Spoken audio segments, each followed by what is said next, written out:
The home button is here at Champlain College to check out Green Mountain Game Festival, a small convention run by students to showcase student games and also independent games. Why don't we go check it out?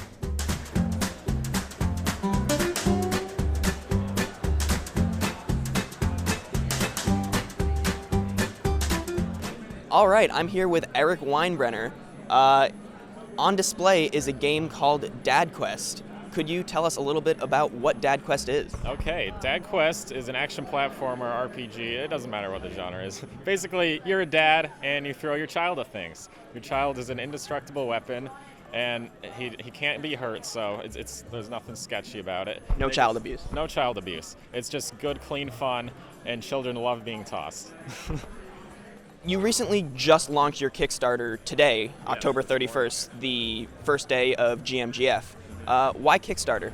Kickstarter, we looked into publishers, and we're still kind of open to that. But Kickstarter is just a good way to get funding for the game because we don't really have time to have jobs and develop at the same time. Sometimes you just need a little extra income.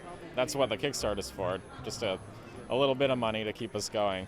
But Kickstarter is really nice because the only people paying you are people that actually care about the game, and you can get that direct connection to your fans.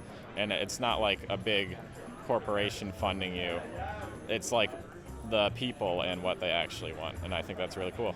Right. Okay, so the entire team, correct me if I'm wrong, are students, correct? Yes. So how do you find this balance between working at school and working on this game that you're making as well?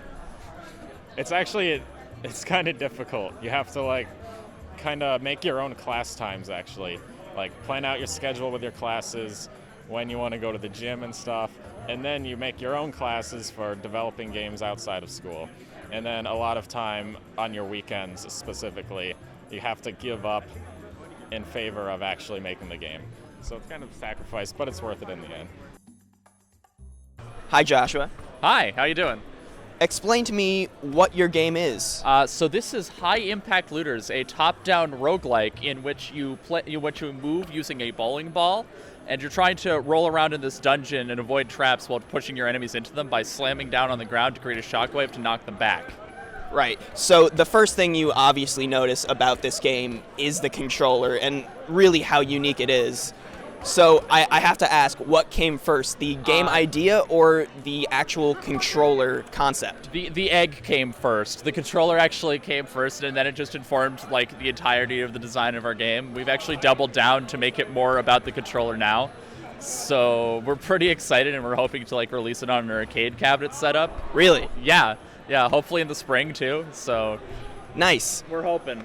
So are you going for, you said roguelike, are you going for randomly generated levels or enemies or? We're looking at, right now, just to get our vertical slice down, we're looking at at most 3 enemies and 1 level done, but in final product we're definitely looking at a couple of procedurally generated levels and a bunch of different enemies and a bunch of new traps to interact with. So we're hoping to get a lot of player interaction as well as a lot of feel with the controller, and that's our end goal. All right, fantastic. Thank you, Very Josh. much, sir.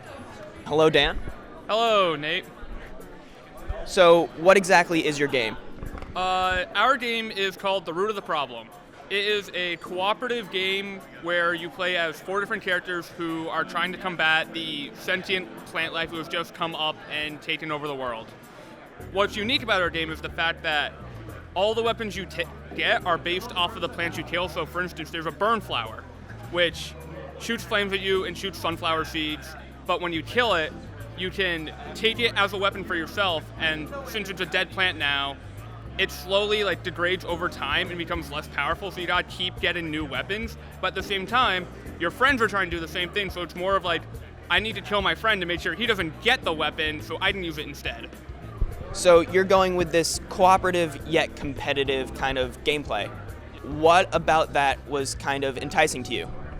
What was enticing about that was the fact that almost everyone on our team really enjoys the games like Castle Crashers, Magicka, games where you can kill your teammates and it's not punishing at all. It might set you guys back, but half the fun is accidentally killing your teammates and it's a way to relieve stress against your teammates. Like, oh, you're going the wrong way, I'm just gonna kill you, instead of like trying to yell at you to get you to come over here.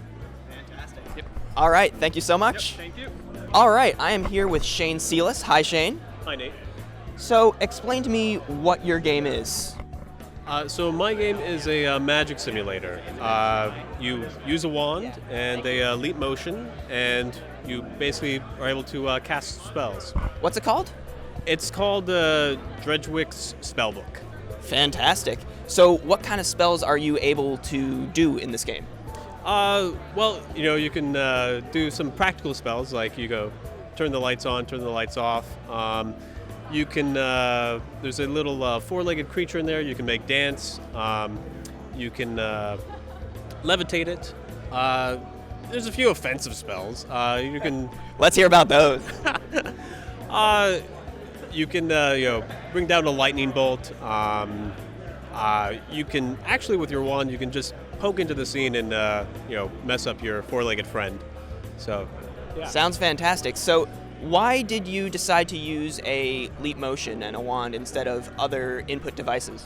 That's a great question. I think the leap motion is a really interesting, novel input device. It typically will detect your hands, but I wanted to be able to cast spells. I went to the Wizarding World of Harry Potter at Universal Studios. They have a great setup. They sell fantastic wands. And I brought them home and I couldn't do anything with them. So most people then, are like, okay, well, we'll have to, take another trip to Florida in order to play with our wands. But, as a game developer, I can actually make this happen at home and make it happen for other people at home as well.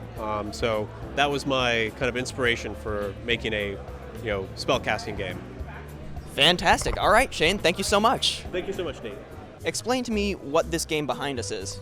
So this game is Hypersyntax. It's a 3D party multiplayer game. You play as a ship, very similar to Tron or Snake. You have a light trail behind you that's permanent.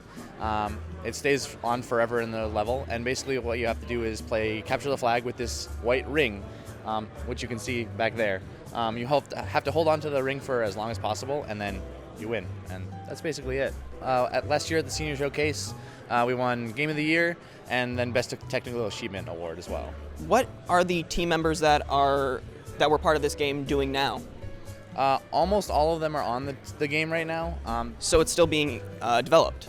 Yep, we're still working on it. We started in August of 2014, and we're working continuously until probably a 2016 release is what we're hoping, fingers crossed. Almost all of the original 3 members and 12 members that we gained after that are still on the team, with a couple of others as well. Really, really cool. So this is completely independent. Are you going with just self-publishing, or? We're actually going through Steam, so we're actually already on Steam Greenlight. We've been greenlit, so we're already ready to go for a release. So next year is when we expect to drop it on there, basically. All right, fantastic. It's already looking so good, and I look forward to seeing it on Steam. Thanks. All right, I am here with my good friend Corey Brennan. He's one of the people that has set up GMGF this year, Green Mountain Games Festival, and I'd like to ask you, what is really GMGF?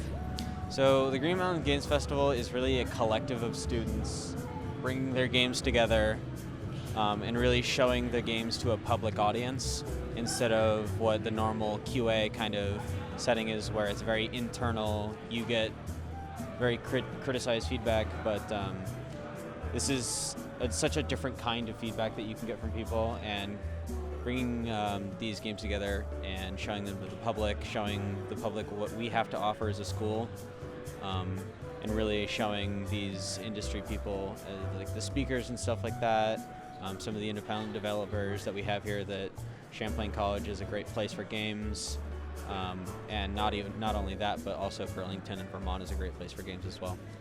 So yeah, that was GMGF, Green Mountain Games Festival. Some really, really cool talent showcasing here, right at Champlain College. Thanks for watching, everybody.